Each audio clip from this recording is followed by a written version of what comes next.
What's up YouTube, Dow here from Zephyr War Games, bringing you the update to the Dark Magician ritual build that you guys smashed the like button on the fusion build so much that I had to bring it to you. This build does have some spicy little text, and I will explain each card as we go through it and put it in as much depth as possible.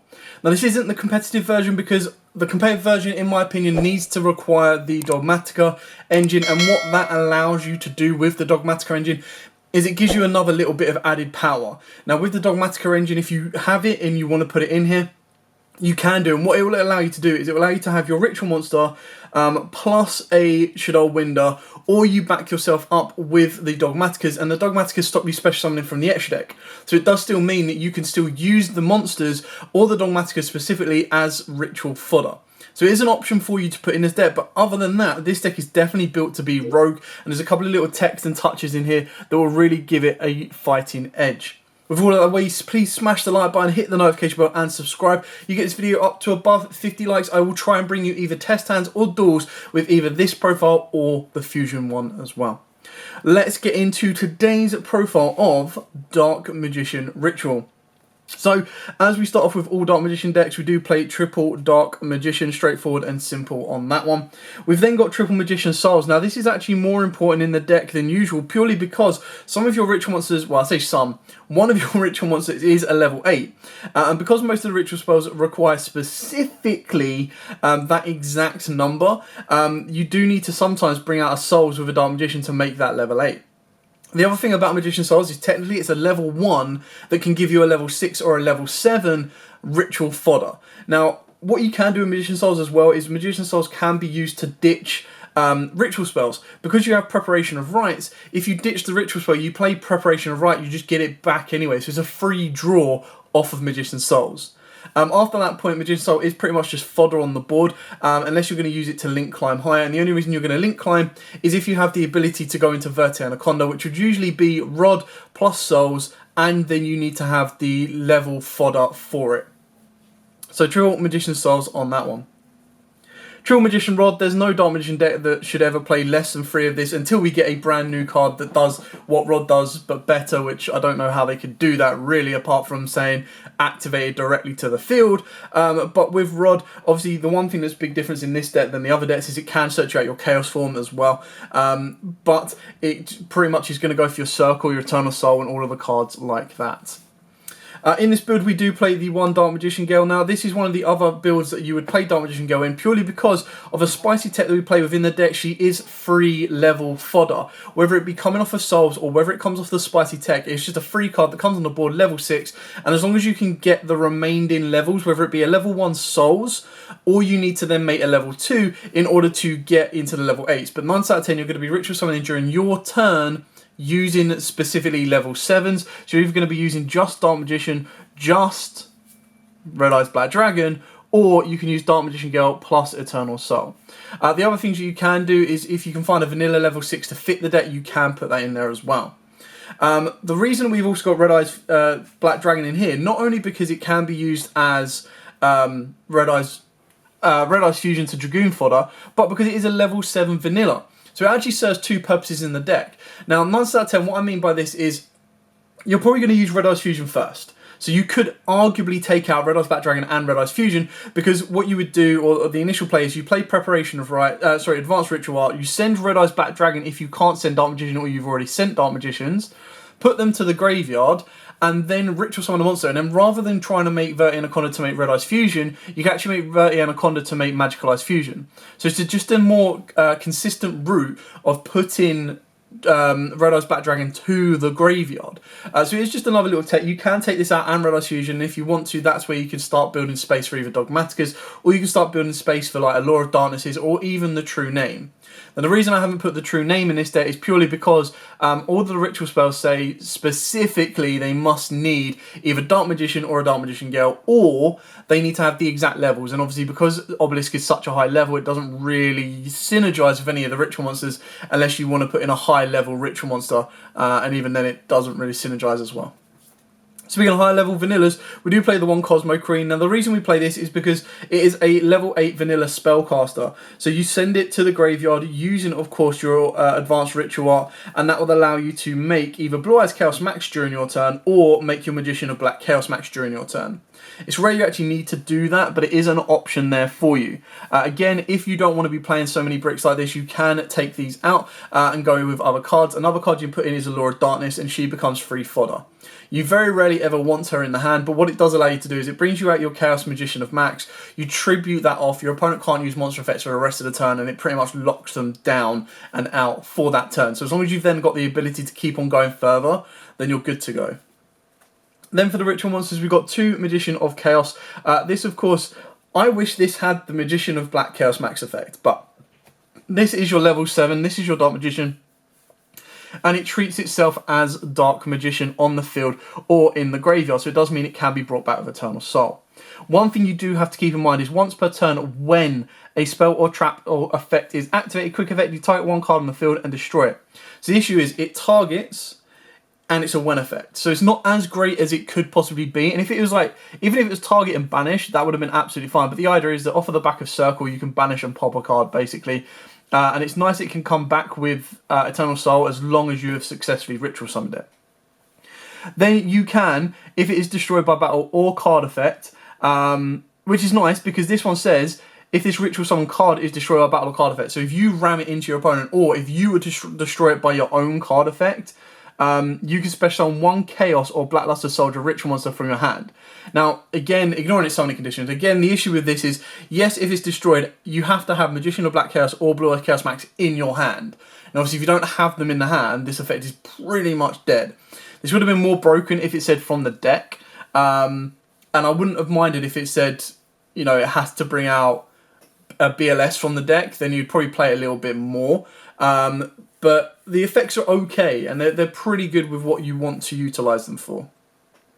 We then play, in this particular build, 1 Magician of Black Chaos Max. Now this card you very rarely want to be dropping during your turn, you want to drop it during your opponent's turn, and it basically gives you a nice little Azathoth. The artwork is beautifully stunning as well. So you ritual summon this card with Chaos Form. If this card is special summoned, you tribute 1 monster.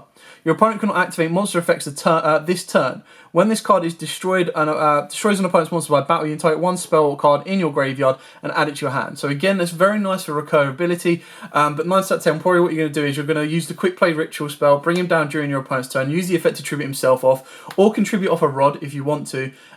It depends if you're fearful for like imperms or anything like that, and then it pretty much locks your opponent down.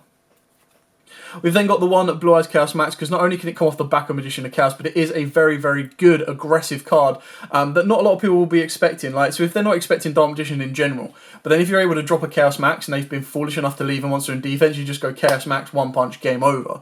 And that's all come from like 2 cards. Now, yes, you need to technically open it up, or you need to search it off of Manju, but you know, that's kind of where it goes. The last little spicy tech card for the ritual monsters is Odd Eyes Gravity Dragon. Now, the reason this is important is because, again, it's a level 7, it's a dragon, and obviously you can bring this out with advanced ritual art. Now, by doing so, you return all spells and traps cards your opponent controls to the hand, and your opponent cannot activate cards or effects in response to this effect's activation. So unless they're going to negate the summon, which rarely that they're going to be able to do, this is a nice way of returning all your opponent's back row to the hand without them being able to trigger it. And you've got a nice 2800 beater on the board, and then your opponent must pay 500 life points to activate card effects. So you've got a 2800 beater on the board. Again, yes, you need to either get to it via Manju or you need to open it, but the ability of just being able to go, cool, bounce all of the back row hate back to the hand. Then you basically reset the board state, apart from the monsters where you can start picking them away with Circles, with Magician of Chaos, with Dragoon, all of that stuff like there. You're then going to cause them even more issues. And if you can't OTK by the time you've made Gravity Dragon, and even if you use Gravity Dragon to bounce everything, then use Gravity Dragon plus another monster going to Verte, and then Verte brings you out Dragoon, and then Dragoon starts popping the monsters and burning them. And if you can't win from that point on, you still have the ability to kind of hold them back.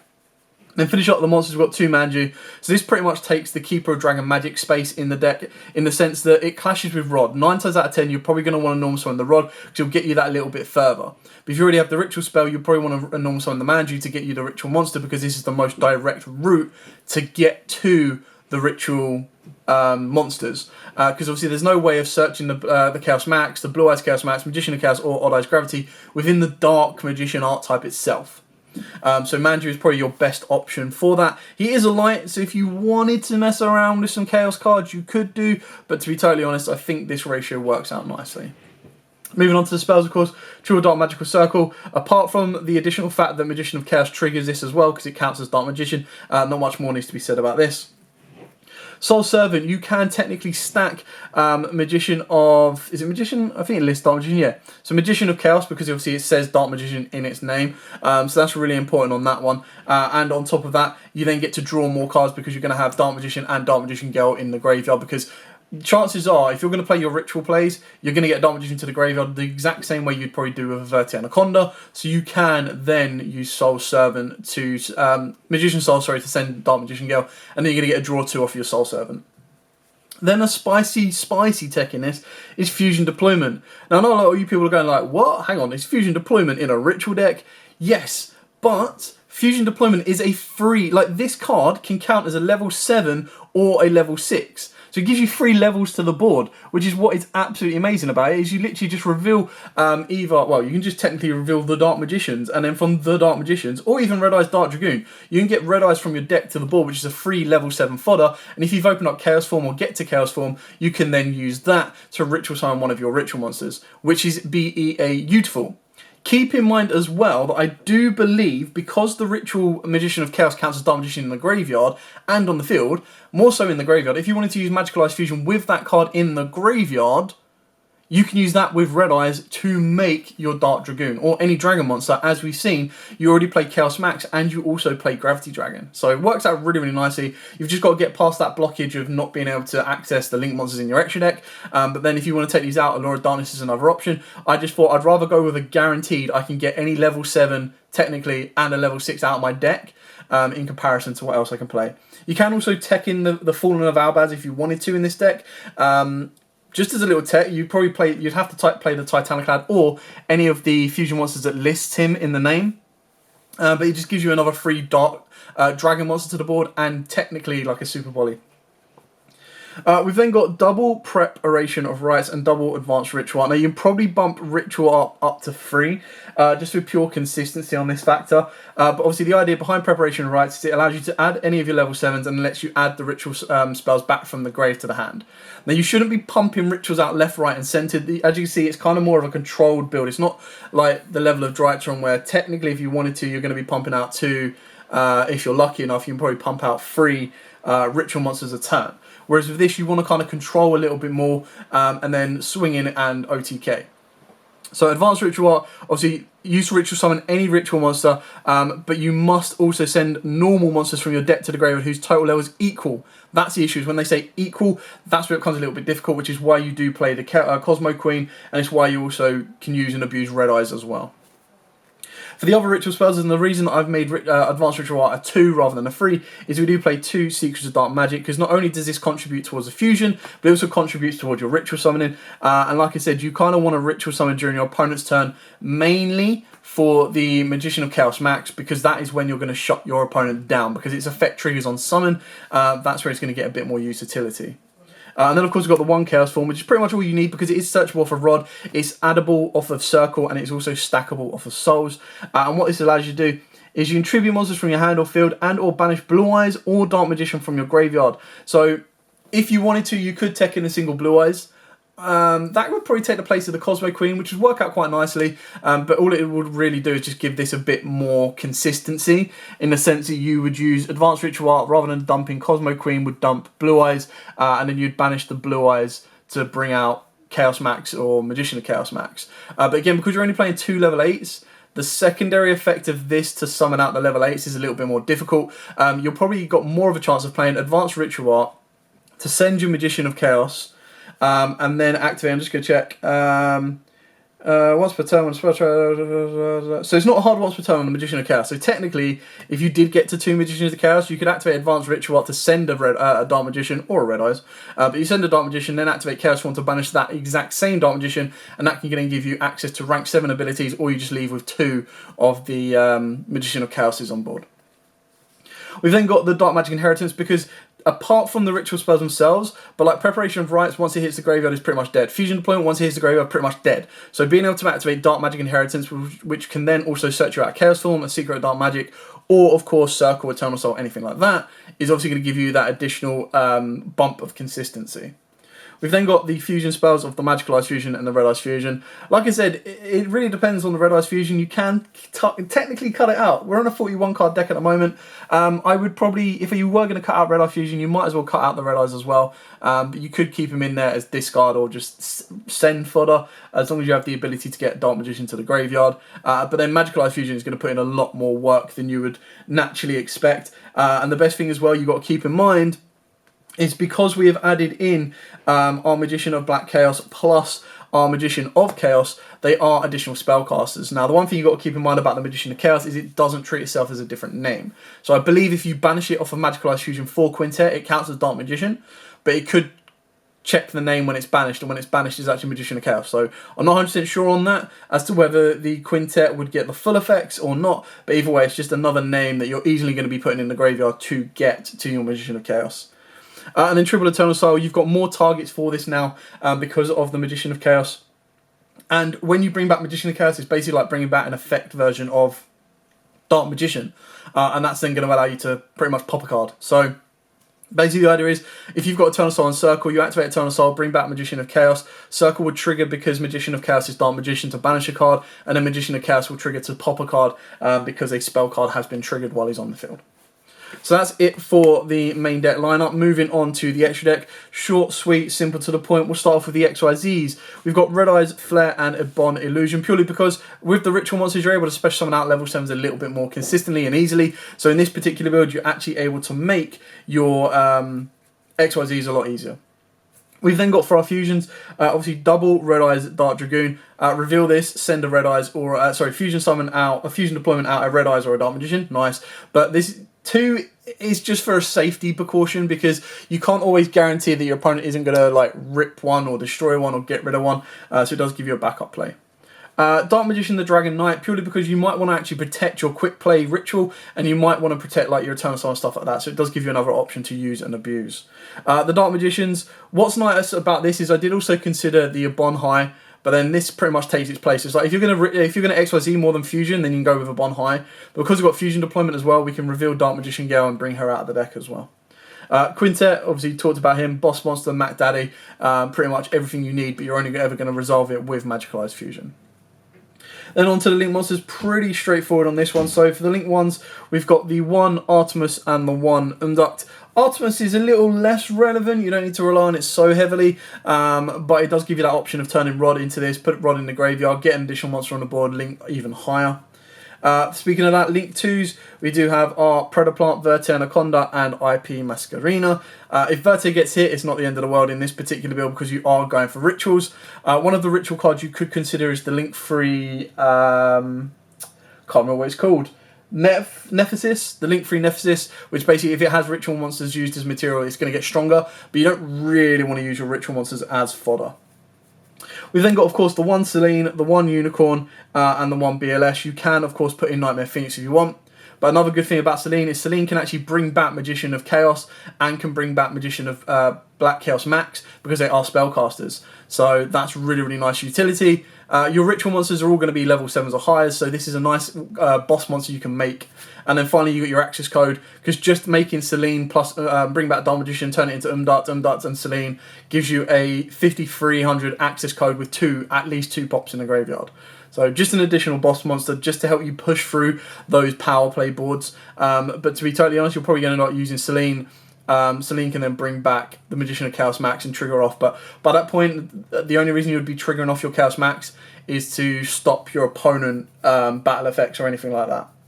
Still gives you utility, and then if you can get an additional monster on board, you can still make access code, and then it just protects your opponent's monsters, protects you from your opponent's monsters trying to trigger effects to try and stop access or anything like that. And that, ladies and gentlemen, is that for the Dark Magician ritual build. Again, I hope this has given you a couple of ideas. I hope it's given you a couple of different directions that you can take the deck in. I really, really like the ritual build. I just think it's missing that one thing. So, like, what I would like to think is that I suppose when you look at it, Magician of Chaos and BLS were the ritual monsters. So I'm not really too surprised that Dark Magician doesn't have a huge amount of ritual monsters. But if they really want to make this a thing, then that would be the route that I would say they would need to go in that sense, is that the next batch of Dark Magician support should be ritual support, which would be awesome. Like, I'm not against that at all. I think that would be really, really cool. But it would be interesting to see where it can kind of take it and where it can kind of go. But for now, as absolutely always, guys, smash that like button, hit that notification bell, and subscribe so you do not miss out on any more upcoming content from the channel. We've got loads of spicy deck profiles for you. We've got a Red Dragon Arch-themed Dino deck. We've got an Armed Dragon Thunder with Catapult Cannon profile. We've got 6 Samurais. We've got Sun Avalon preview profile. And that's all before we hit partway through the month of March and we lead into Ghost of the Past as well. For now, as absolutely always, guys, most important thing, stay safe and happy dueling.